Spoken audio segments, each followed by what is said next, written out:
அதிகாரம் 8.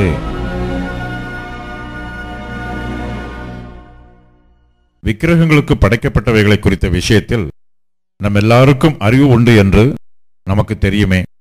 அறிவு இருமாப்பை உண்டாக்கும், அன்போ பக்தி விருத்தியை உண்டாக்கும்.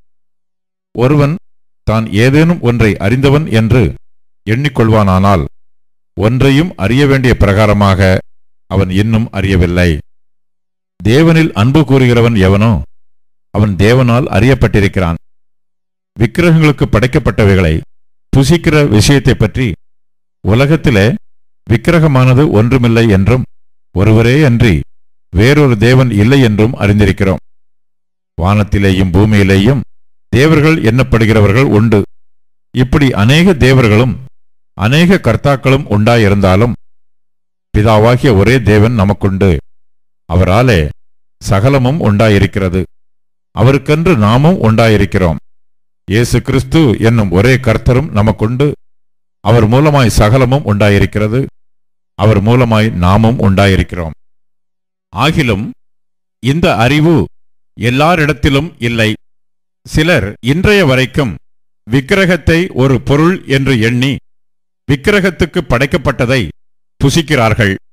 அவர்களுடைய மனச்சாட்சி பலவீனமாயிருப்பதால் அசூசிப்படுகிறது. போஜனமானது நம்மை தேவனுக்கு உகந்தவர்கள் ஆக்க மாட்டாது.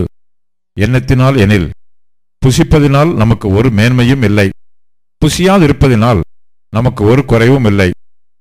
ஆகிலும் இதை குறித்து உங்களுக்கு உண்டாயிருக்கிற அதிகாரம் எவ்விதத்திலும் பலவீனருக்கு தடுக்கலாகாதபடிக்கு பாருங்கள்.